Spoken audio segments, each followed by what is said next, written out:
Welcome to Breakthrough Success. I'm your host, Mark Caberti, founder of the Content Marketing Plaza, bringing you 3 new episodes each week where I and top-level guests teach you how to take your business to the next level and achieve your breakthrough. And before we jump into today's episode, let me ask you a quick question. How much would your life change if you could make 6 figures from your content? Imagine being able to quit your 9-to-5 job, do what you love for a living, and spend more time with your family. That's what we help our students do at the Content Marketing Plaza, an 8-week program that will help you build your way to 6 figures via your content. You can learn more about the Plaza by heading over to contentmarketingplaza.com, which will be in the show notes. All right, let's jump right back into the episode.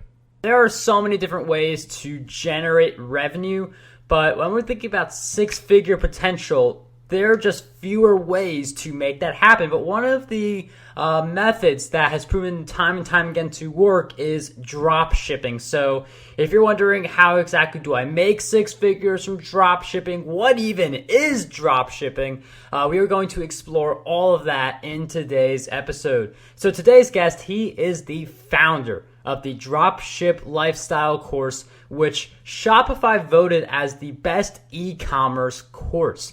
Over 10,000 students from over 25 countries have taken part in the course, and Dropship Lifestyle's mission is to give students the knowledge and tools necessary to create freedom through entrepreneurship by leveraging the power of drop shipping. There are a lot of really powerful case studies and testimonials up on that website, which we will include in the show notes, dropshiplifestyle.com. But today's guest for episode 288 of the Breakthrough Success podcast is none other than Anton Kraly. Anton, it is such a pleasure to have you on the show. Yeah, thanks for having me on, Mark. It's going to be fun. It's really great to have you on the show, and dropshipping is definitely a topic we have not covered as much on Breakthrough Success, so I'm really looking forward to giving you guys this new angle, new opportunity that you guys should know about for making 6 figures. Before we do that, though, can you just share a little bit of the backstory? Why did you get into dropshipping? What was the initial parts of your journey like? Sure. Yeah. So I actually got started with importing. Well, I got started by selling cookies online, so that's a whole different story. But back in 2007, I built my first ever e-commerce website. It was called NewYorkCookieShop.com. And after doing that for a few months, I started to think, well, if I could sell $20 boxes of cookies, why can't I sell $1,000 items? So started to do my research online, bring in different products from China back then. And after doing that for a few years, companies actually started to reach out to my websites and say, hey, we see you're selling these products. Do you want to sell ours also? And that's when they introduced me to the world of drop shipping through basically brands reaching out to my existing stores. And I mean, part of that drop shipping is you having those relationships in place with the other suppliers. And I feel like for someone who is just getting started, could feel a little overwhelming. I don't feel like I could be wrong on this, but people have different opinions. Like drop shipping, like what to do may not be as straightforward as like just producing a lot of content. And I know suppliers is a big part of that. So can you just walk us through how do we find the best suppliers and the approach for that?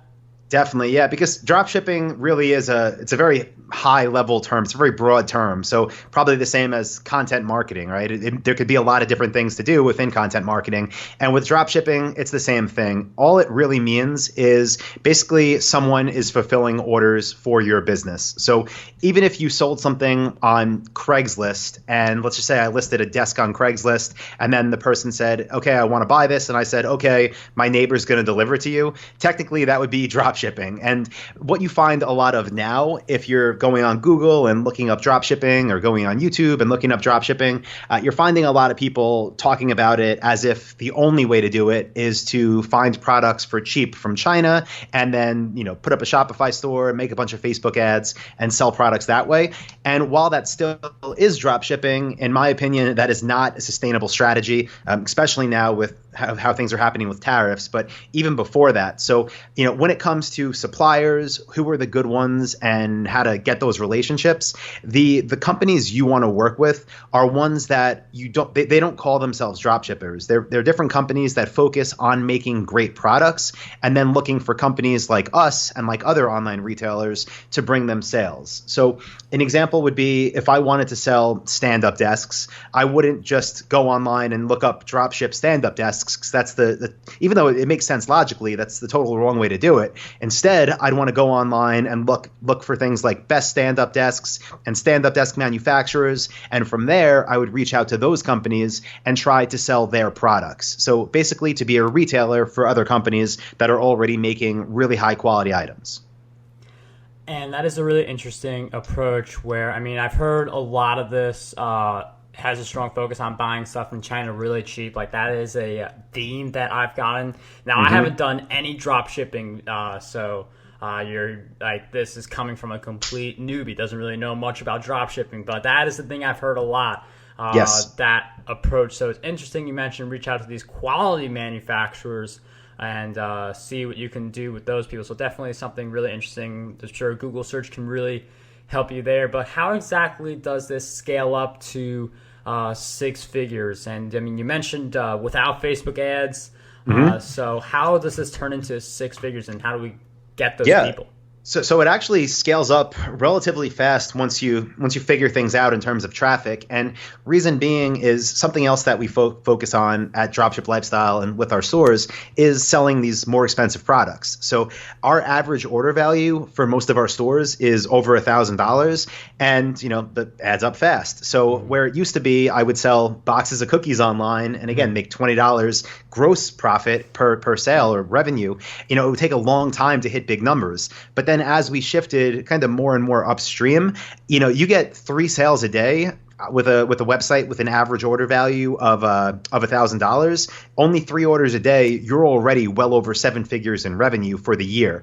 So with profit margins, that's a different story. We try to maintain about a 30% net margin, but that means $1 million store is making you about $300K take home. And with 3 sales a day, it's very possible when you're selling more expensive items.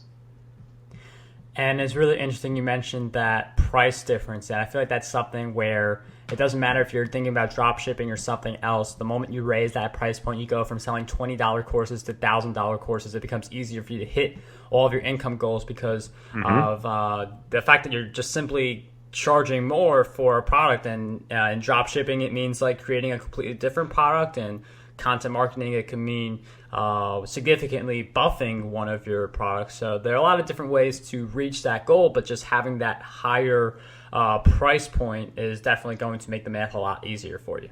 Yeah, and it makes the whole business run smoother. So either, like you said, if you were in an info publishing business or if you're selling physical products, when you're making more money per sale, that means that you can have more resources dedicated to your customers. So you can give them a better course if you're publishing, or you can make sure they have a better customer support experience if they're buying your physical product.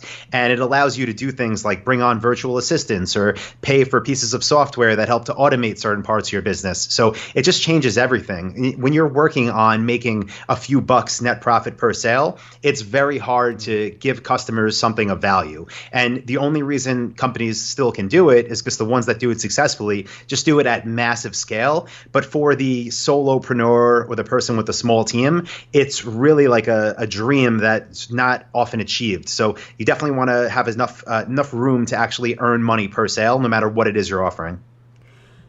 And that's really interesting. You mentioned how the higher price allows you to better serve your audience. And that makes sense because obviously, as you mentioned, more money, you can put it towards different things that create that better experience.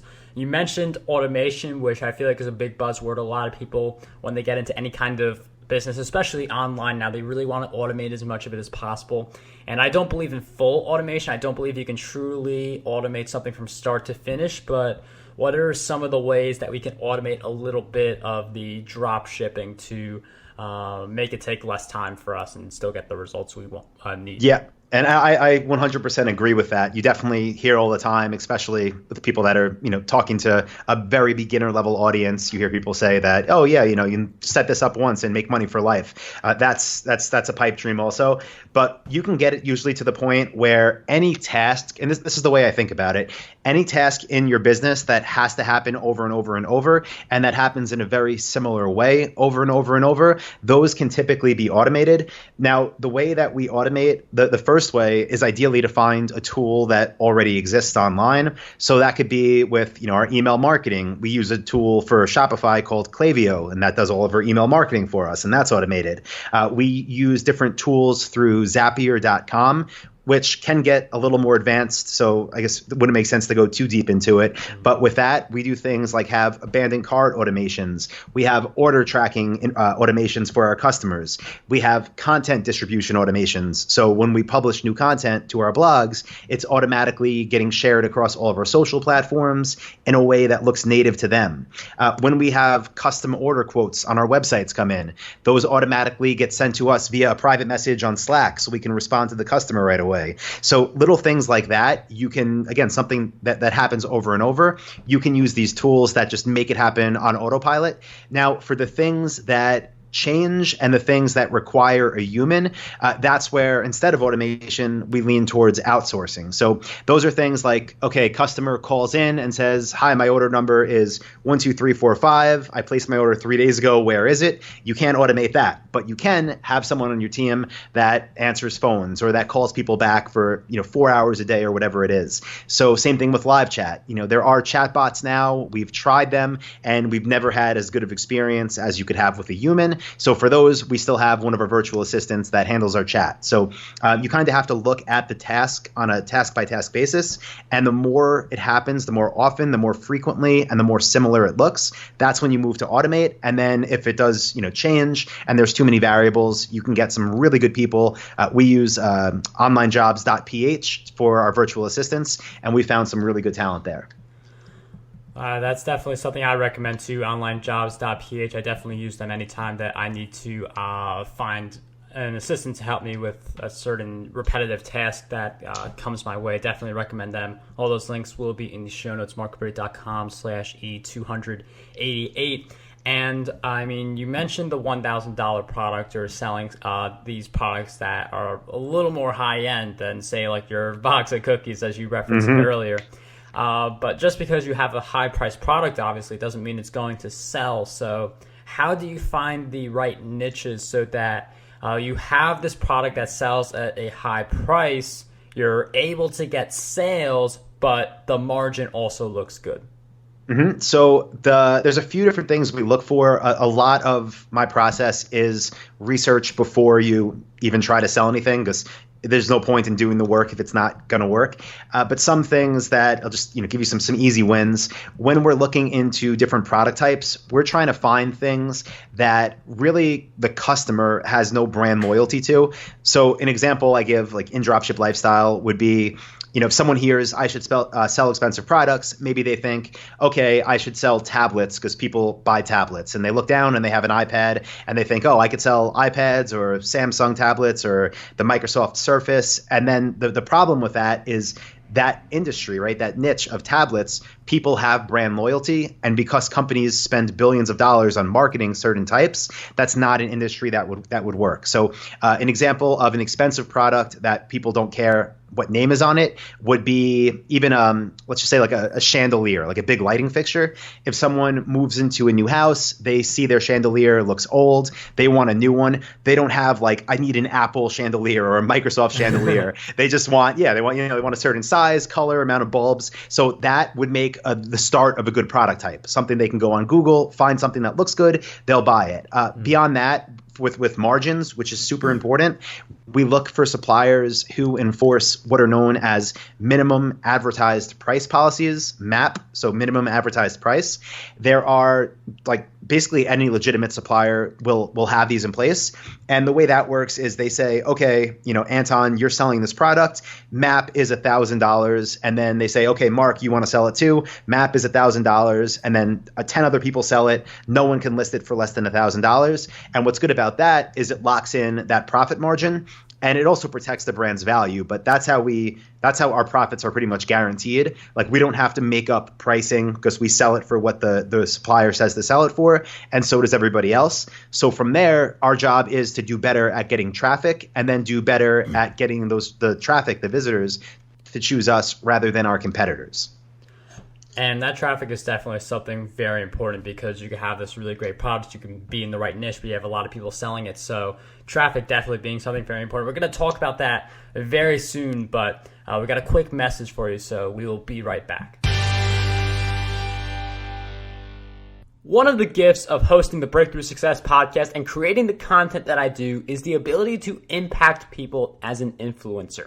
I recognized over time that there are a lot of you who with powerful messages that you want to share with the world. And if you are someone who wants to become an influencer to spread your powerful message and impact others through your content, I recommend you join us at the Advanced Influencer Mastermind, where I'll provide weekly training and you'll be part of a supportive community. For being a Breakthrough Success listener, we'll give you the first 30 days free of charge. Just head over to contentmarketingplaza.com/breakthrough to learn more about the mastermind and claim your free 30 days. And now let's jump right back into the episode. All right, and we are back talking about drop shipping. So far we talked a little bit about building the foundation, having your product, but you have this product that maybe a lot of other people are promoting, and you need to get traffic in order to get the sales. So Anton, I'm wondering if you could share with us how exactly do you drive traffic to your e-commerce store so that you're able to make these sales and hit the six figures? Yep. So the easiest funnel that works the best and drives most of our sales starts with Google Shopping and an advertising type through Google AdWords, or it's called Google Ads now, but that's called product listing ads. Now, when you advertise with a product listing ad, what happens is when someone goes on google.com and searches for a product, they will see on top of the normal results, they'll see product images with product names, and they'll see product prices. This is an ad type that is perfect. It's made for e-commerce, but it still converts like crazy, because when people click these, again, they already see the image of the product you have to offer. They see it's from an e-commerce store. They see the price. So by the time they click that, again, it's a very qualified click. And that drives most of the people that we get to our website. Now, there is competition there as well, because other e-commerce stores are aware that Google Shopping is a thing. So there's lots of different techniques that we do to optimize our feeds to make sure we're showing up for the right keywords. Really getting traffic from there isn't the problem. The problem that most people have is getting that traffic to choose them over the other three stores that might be selling the same thing. So a big emphasis on what it is we do is on building trust as soon as people get to our stores. And that's part of how we optimize for conversions. So when you think of it like, okay, I got somebody to my website, they searched for this exact product, they saw the price, then they clicked the link, why would they leave without buying? And it's either because they aren't going to buy it right now, like they're just not going to buy it from anywhere right now, or because they don't think that we're a reputable store. They don't know who we are. So we focus really on our product pages by displaying reviews, collecting reviews as many as possible. If we're brand new, we work with our suppliers to get existing reviews that they already have for their products. We work on doing things like having as many images as we possibly can, high resolution images from all different angles, because these are expensive items. People really want to see it before they buy it. We do things like have bonus offers. So if I was selling a chandelier for $1,500, I might say, when you buy from ourstore.com, we're going to include the free bulbs, $100 value. We're going to give them to you for free. So we do things like that. We also try to make it as easy as possible for consumers to choose us. So instead of just saying, hey, check out with any credit card, we'll say use any credit card. We also take PayPal. We also take PayPal credit. We also take Amazon Pay, and we take Google Pay, and we take Apple Pay. So a lot of it is just giving your customers options and just trying to look at your competitors, so the people that are selling the same things, and then looking for their weaknesses and then making their weaknesses your site's strength. And again, the clicks aren't a problem. The conversions usually are. So those are some of the things we do to get people to choose us. And I mean, you mentioned something really important, which is looking at competitors. And I mean, some people, like, you have the idea that you're only competing with yourself, or that there's a deep red oceans, or that there's blue oceans. So people have a lot of thoughts about competitors, but in the end, it's good to look at them, because then you can see what are they missing, as Anton mentioned. And like for a book on Amazon, you have a lot of different competitors that you can easily see. You just type in the keyword and you see a lot of different books, but it's not as straightforward. Well, I mean, at least you're going to share us how to make it more straightforward. But basically, I'm wondering, how exactly do we see who our competitors are in dropshipping? Because it's not like there's like this www.dropshipping.com or something like that where you can type in all these keywords. So how do you know and see who your competitors are? Yeah, so let's just keep going with the chandelier niche. And if I wanted to sell that, I would go on Google Shopping. I would search for chandeliers. So to do that, just go to google.com. And then on the top left of Google, there's different links. One of them says shopping. So go to Google, click shopping, and then search for chandeliers. Now, once I did that, I would look for the most popular ones, which is how it sorts by default. And then I would look for ones in different price points. So let's just say the $1,000 plus. Then what I would do is, it's kind of hard to explain without a visual representation, but when you're looking at those Google shopping results, it will show you the popular chandelier, the picture, the price. Then there'll be a little button that says how many stores are selling it. So it might say from 3 stores. And if you click that, it'll show you what those 3 stores are. And it'll have links to that popular chandelier on those 3 stores. So what I do is open all of those stores in different tabs and then look at them one by one and think, okay, what does this store have that doesn't? What is this one missing that this one has? So it could be things like one of them says free shipping while one of them doesn't mention it at all. One of them might not tell the customer what their estimated arrival date is, and the others might.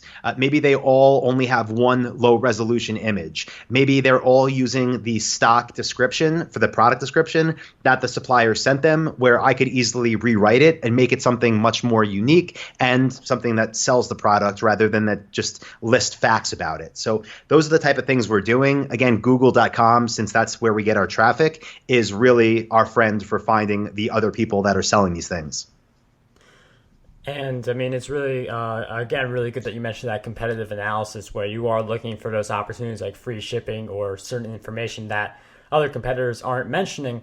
But one of the things I also want to touch upon, I mean, again, if you guys go on Anton's website, you will see a lot of awesome case studies. There are some people who are like very quickly scaling this up to 6 figures, who start with like just like $200, or I think was one of your case studies, and then they reach like $100,000. So a lot of really awesome stuff showing you the key thing, what is possible with drop shipping. But then you hear about a lot of people who aren't necessarily making it, or who give up a little too early. So I'm wondering if you could share with us, what do you believe holds most people back from being able to see success in drop shipping?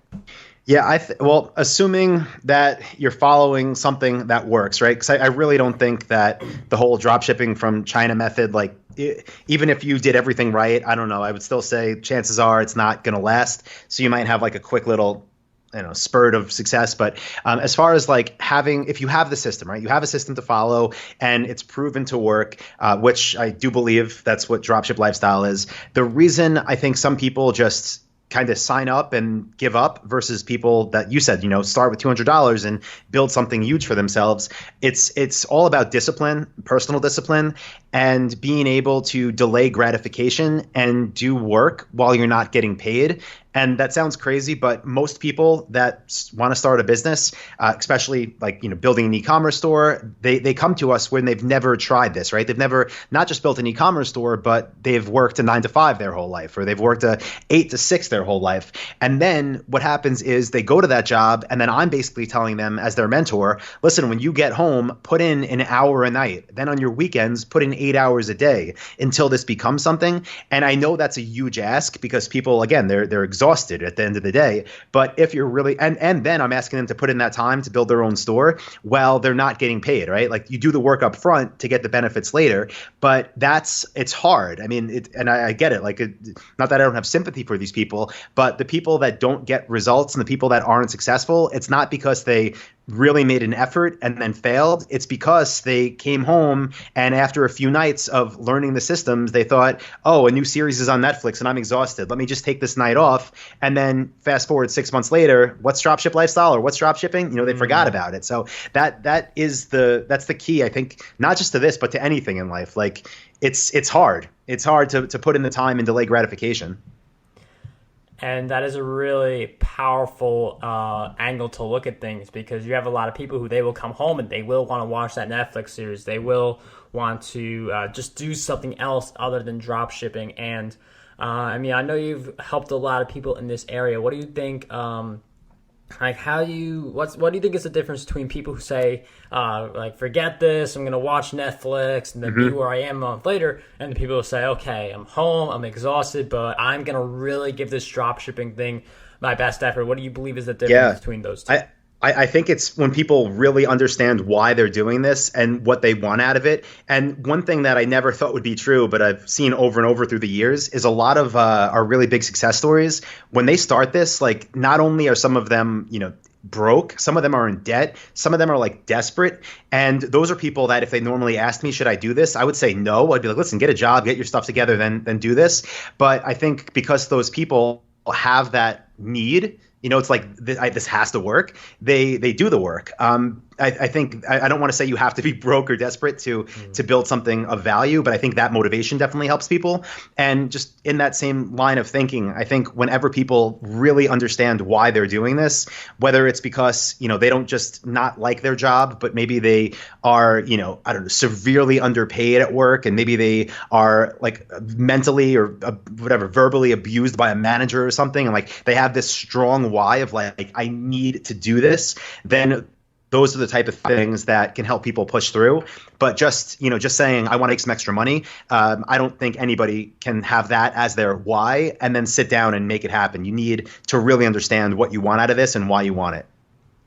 That is a really great point on tapping into your why. And in my experience, I've seen that the less I think about money and connect with my why to something more meaningful, like providing all of you with experts on the Breakthrough Success podcast and helping everyone level up their businesses. When I connect with the why, something like that, it allows me to produce more meaningful work and end up hitting the results that I've wanted to hit. So really getting conscious on your why. I recommend, even if you think you know what your why is, actually ask yourself again, actually write it down, because that will help you get a lot more clear on why you're doing what you're doing, which will fuel you to hitting your goal. So that why being something very important, especially when you hit some of the challenges within your journey where you're at that crossroads and you got to make the right decision for basically continuing with this activity like drop shipping that it doesn't give you instant gratification, but when you do hit the gratification, it's really big. It's just long term.